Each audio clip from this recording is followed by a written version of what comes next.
Hello friends, स्वागत है आपका अपने चैनल एग्जाम रिवेंज में। तो फिर हम क्या टॉपिक हमारा चला था? हमारा टॉपिक चल रहा था वैदिक सभ्यता।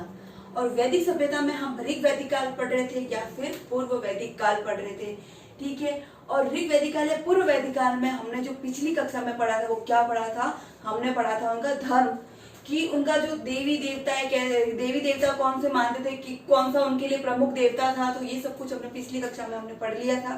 और आज देखते हैं हम उनका समाज की, उनकी समाज की व्यवस्था कैसी थी, उनमें स्त्रियों की स्थिति कैसी थी, पुरुषों की स्थिति कैसी थी, जो वहाँ का जो समाज था वो कैसा था, पितृ सत्तात्मक था या मातृ सत्तात्मक था। इन सब के बारे में आज हम एक बार देख लेते। तो चलिए फिर, तो सबसे पहले हम देखते हैं समाज। तो वहाँ का समाज किस प्रकार से था, तो समाज कैसा था, तो वो हम देखते। तो समाज वो दो वर्ग में विभक्त था। दो वर्ग में विभक्त किस प्रकार से था, तो वो हमने पहले देखा था कि जो पहले तो थे आर्यन और दूसरे थे अनार्य। दो जाति के लोग थे, एक तो थे आर्य और एक अनार्य। लेकिन आर्य क्या थे? अधिक थे और अनार्य क्या थे? कम थे। और इनको रंग के आधार पर विभक्त किया गया था। रंग के आधार पर मतलब जो आर्यन थे वो तो क्या थे? एक तरीके से गौर वर्ण, गौर मतलब एक तरीके से क्या थे? गोरे थे। और जो अनार्य थे वो क्या थे? श्याम। श्याम मतलब एक तरीके से थोड़े से सांवले कह सकते हैं हम उसको अपनी भाषा में। तो उनको रंग के आधार पर उनको बांटा गया था, ठीक है। फिर सबको ध्यान रखना।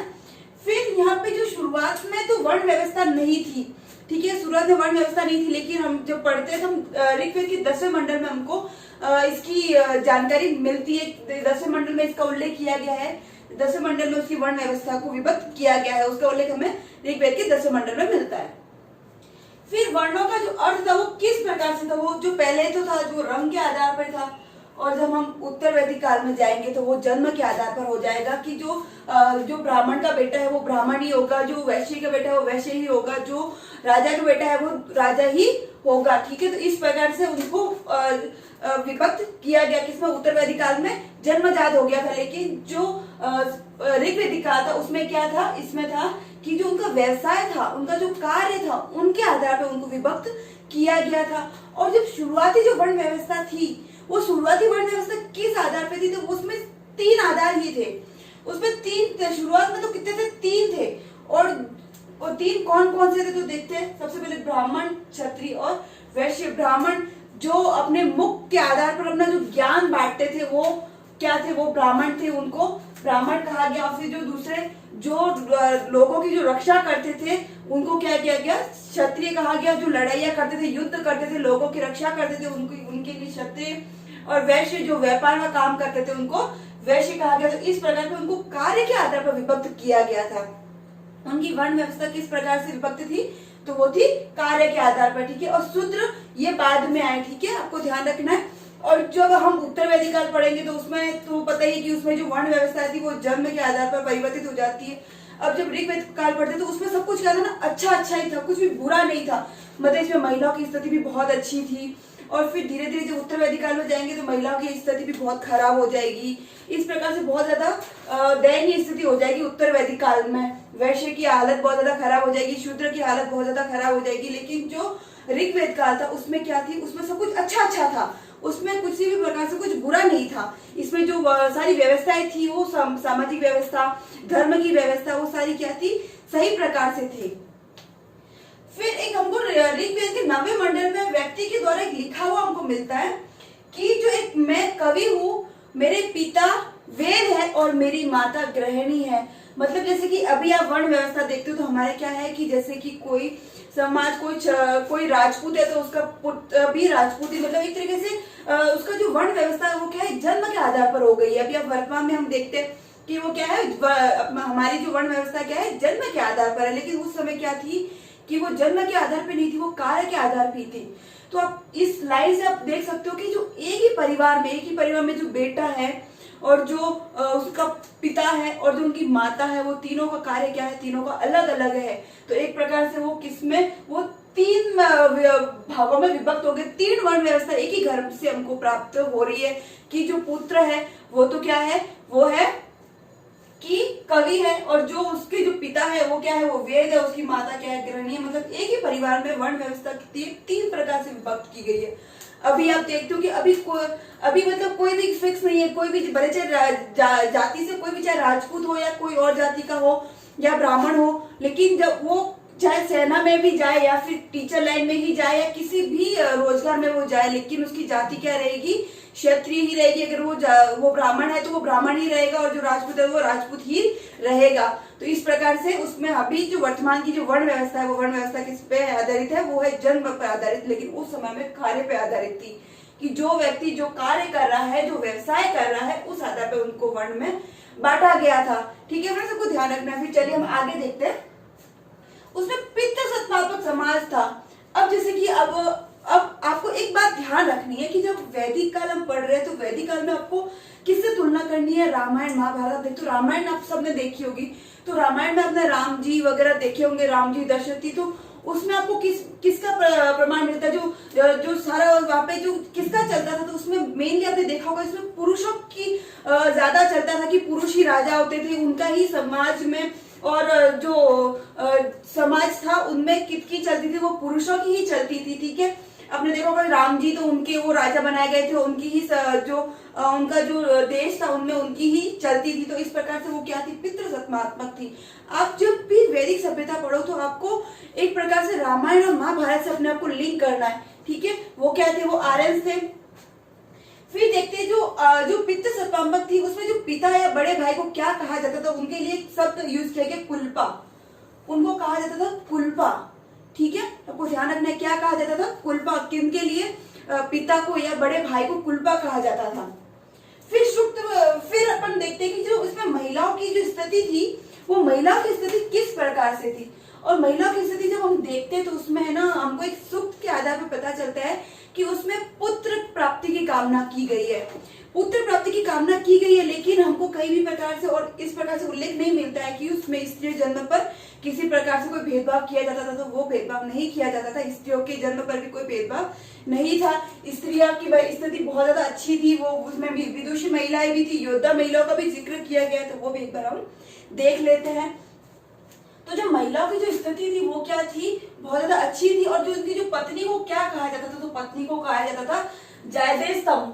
जायदेस्तम मतलब कि उसका अर्थ क्या होता था, ग्रह, ग्रह मतलब घर। ठीक है, ग्रह इनका एक अर्थ था। जायस्त्रेदम का जो इसका अभी वर्तमान में पत्नी, तो पत्नी के लिए वर्ड था जायदेस्तम। ठीक है, ये उनको कहा जाता था। उसका अर्थ क्या था, उसका शाब्दिक अर्थ था ग्रह, ग्रह मतलब घर। फिर हम देखते हैं कि जो अभी जैसे दहेज प्रथा है, तो उसका अभी जो दहेज प्रथा है वो उसका किस प्रकार से उसका वो हुआ, तो वो अपन एक बार देखते हैं। तो पहले जब शुरुआत में जो महिलाओं की, स्त्री की जो विदाई की विवाह के बाद जो विदाई होती थी, उस समय उनको जो गहने धन जो दिया जाता था, तो उसको कहा जाता था वहतु, वहतु उनको कहा जाता था। और वर्तमान में इसको क्या किया गया, दहेज। ठीक है, तो एक प्रकार से वो वहां से उसका उल्लेख हमको प्राप्त होता है। फिर महिलाओं का उपनयन संस्कार होता था। महिलाओं का उपनयन संस्कार होता था मतलब महिला क्या करती थी, पढ़ाई भी करती थी, उनको शिक्षा प्राप्त करने का अधिकार भी प्राप्त था।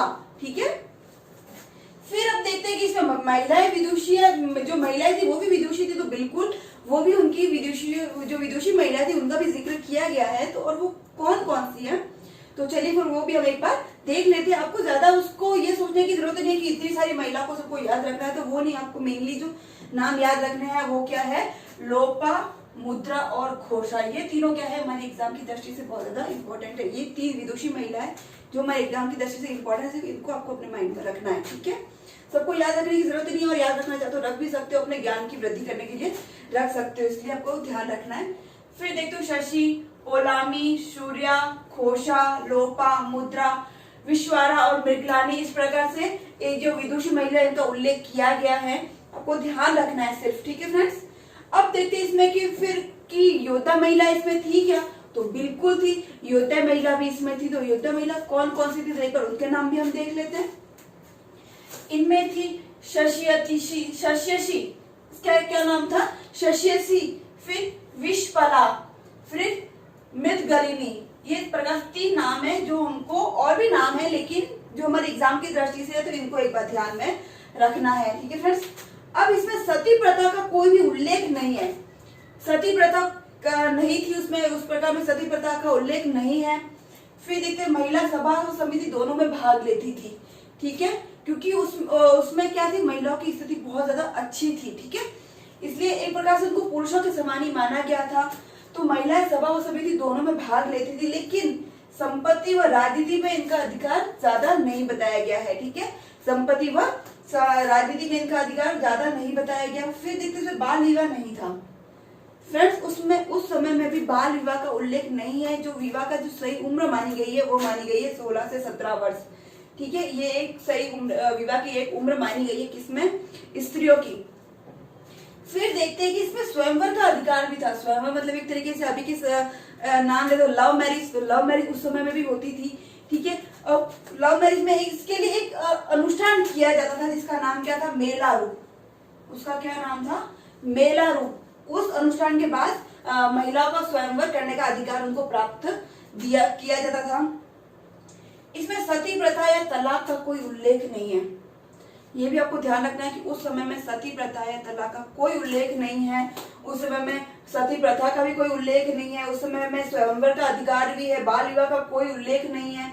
इस प्रकार से आपको ये सारी बातें ध्यान रखनी है और आपको इस बातों से पता चलता है कि उस समय में जो महिलाओं की जो स्थिति थी वो क्या थी, बहुत ज्यादा अच्छी थी। लेकिन हम जब उत्तर वैदिक काल पढ़ेंगे तो उस समय में क्या हो जाएगा कि महिलाओं की स्थिति क्या हो जाएगी, धीरे धीरे खराब होने लग जाएगी। जो सारी जितनी बुराइयां आई है ना, वो सारी बुराइयां किस में आई है, वो आई है सारी उत्तर वैदिक काल में, ठीक है। पूर्व वैदिक काल की जो हालत थी वो बहुत ज्यादा अच्छी थी, महिलाओं की स्थिति अच्छी थी। इसमें जो वर्ण व्यवस्था थी, जिसमें ब्राह्मण क्षत्रिय वैश्य शुद्ध, इसमें वैश्य शुद्ध की उस समय में हालत बहुत ज्यादा खराब हो जाती है। जब हम वो पढ़ेंगे तो हम आपको इस बारे में जानकारी देंगे, ठीक है। अब इससे आगे देखते हैं। चलिए फिर तो अब हम देखते हैं कि उसकी जो प्रथाएं थी, वो कुछ प्रथाएं थी, उनके बारे में भी एक बार हम देख लेते हैं। तो प्रथाएं कौन कौन सी थी, तो एक थी नियोग प्रथा। फ्रेंड्स, ये नियोग प्रथा वैदिक काल में कहा गया, वेदों में कहा गया है कि जो महिला है वो निसंतान मरने की उनको इजाजत नहीं थी। निसंतान मतलब बिना संतान के उनको मरने की इजाजत नहीं थी। अब अगर उनके पति की मृत्यु हो जाए तो फिर उनके लिए प्रावधान, नियोग जो प्रथा थी इसके तहत कि मतलब उनको अपने देवर से या उनके संबंध बनाकर पुत्र की प्राप्ति करनी होती थी। और जब तक पुत्र की प्राप्ति नहीं हो जाती थी तब तक उनको उनके साथ संबंध बनाना होता था। और जो पुत्र फिर उनको प्राप्त होता था उसको क्या कहा जाता था, उसको कहा जाता था क्षेत्रज। जो नियोग प्रथा से जो पुत्र की प्राप्ति होती थी उसको क्या कहते थे, क्षेत्रज, ठीक है फ्रेंड्स। जो वैदिक सभ्यता थी उसमें निसंतान महिलाओं को मरने की इजाजत नहीं थी। इनके लिए नियोग प्रथा का जो प्रथाएं थी। फिर दास प्रथा में देखिए इसमें दासियां ज्यादा थी, दासियों का उल्लेख ज्यादा किया गया है। एक दास्य वर्ड का भी उल्लेख किया गया है, आपको ध्यान रखना है। अब जो पुत्र था उसको पुत्र को क्या कहा जाता था, वो कहा जाता था तनय, पुत्री को तन्या, नाई होता था उनको वक्ता, ठीक है, आपको ध्यान रखना। और फिर अब देखते हैं कि इसमें जो मनोरंजन की जो उनके लिए क्या कहते हैं, मनोरंजन में अगर आप बोलो कि उस समय कोई गेम्स तो कुछ थे नहीं, है ना, तो उस समय क्या क्या थे, तो उनके लिए क्या थे, घुड़दौड़, रथ दौड़, फिर पासा, जुआ। उस समय तो मोबाइल तो था नहीं, है ना, इसलिए फिर जो उनके लिए जो मनोरंजन के जो थे वो क्या थे, वो मेनली युद्ध ज्यादा करते थे। इसलिए वो घुड़दौड़, रथ दौड़, पासा भी खेलते थे और जुआ भी खेलते थे, हमको उसमें उल्लेख मिलता है। फिर देखते हैं कि इसमें जो युद्ध में जो बजने वाला जो वाद्य यंत्र था, उस वाद्य यंत्र को क्या कहते थे, दुदुम्बी। क्या कहते थे, दुदुम्बी। ये आपको नाम याद रखना है, ये एग्जाम में पूछ भी सकते हैं, इसको मोस्ट कर देना, ये आपको एग्जाम में पूछा जा भी सकता है, ठीक है फ्रेंड्स। इसको क्या कहते थे, दुदुम्बी। अब फिर यहाँ पे हमको अनाज के क्या उल्लेख मिलता है, तो अनाज में जौ का उल्लेख हमको वहां से मिलता है, ठीक है, वेदों में जौ का उल्लेख मिलता है। अब ध्यान रखना, नमक का उल्लेख नहीं मिलता है। कहा जाता है कि जो आर्यन थे वो नमक का सेवन नहीं करते थे, ठीक है। फिर गाय उनके लिए क्या थी, बहुत ज्यादा पूजनीय थी। अब हम जब वैदिक पढ़ते तो उसमें क्या है, गाय को बहुत ज्यादा पूजनीय माना गया है, गाय का बहुत ज्यादा उल्लेख किया गया है। और गाय को क्या कहा गया है, अघन्या, एक वर्ड यूज किया गया है गाय के लिए, अघन्या, मतलब उसको मारा नहीं जा सकता, ठीक है। ये क्या है, एक पवित्र पशु माना गया है। क्या माना गया है, पवित्र पशु माना गया है। फिर घोड़ा क्या है, महत्वपूर्ण है। अब हम जब देखते हैं कि इन दोनों में जो डिफरेंस, गाय और घोड़ा, तो गाय क्या थी, पवित्र पशु थी, और जो घोड़ा था वो क्या था, एक महत्वपूर्ण पशु था। क्योंकि गाय से उनको जो भौतिक सुख सुविधाएं की, जैसे कि गाय से उनको जो प्राप्ति होती थी दूध की, दूध दही घी, तो उसके लिए वो गाय को क्या मानते थे, पवित्र पशु मानते थे। और घोड़े से जो युद्ध के लिए वो ज्यादा क्या करते थे, युद्ध ज्यादा करते थे, इसलिए जो उनके जो प्रयोग में आता था वो कौन सा पशु था, वो था घोड़ा, इसलिए उनको महत्वपूर्ण पशु माना है। ठीक है फ्रेंड्स, ये आपको दोनों में इसको डिफरेंसेस करना आपको पता होना चाहिए। फिर हम देखते हैं कि इनमें जो वस्त्र थे वो वस्त्र क्या क्या थे, उस वस्त्र के बारे में भी हम एक बार देख लेते हैं। वस्त्र नीवी, वासव, अधिवास, उष्णीष, ताप्य, ये एक प्रकार से उनके वस्त्र थे। और नीवी जो कमर से नीचे का जो वस्त्र था उसको नीवी कहते थे। वासव जो कमर से ऊपर का जो वस्त्र था उसको क्या कहते थे, वासव। अधिवास ओढ़ने की जो चादर हम जिसको कहते हैं वो क्या, उसको क्या कहते थे, अधिवास कहते थे। उष्णीष पगड़ी, जो पुरुषों की जो पगड़ी होती थी उसको क्या कहते थे, उष्णीष कहते थे। ताप्य पौधे या रेशे से बना हुआ वस्त्र, उस समय में कपास का कोई उल्लेख नहीं है, कपास के बारे में उनको जानकारी नहीं थी, इसलिए पौधे या रेशे से बना हुआ जो वस्त्र होता था उसको क्या कहते थे, ताप्य। ठीक है, बस सबको ध्यान रखना है। अब आभूषण के बारे में भी देख लेते हैं एक बार कि जो आभूषण थे वो कौन कौन से थे। तो गले का जो आभूषण था जिसको क्या कहते थे, निस्क, गले का आभूषण निस्क। फिर पैरों की पायल या फिर घुंघरू को कहते थे नुपुर।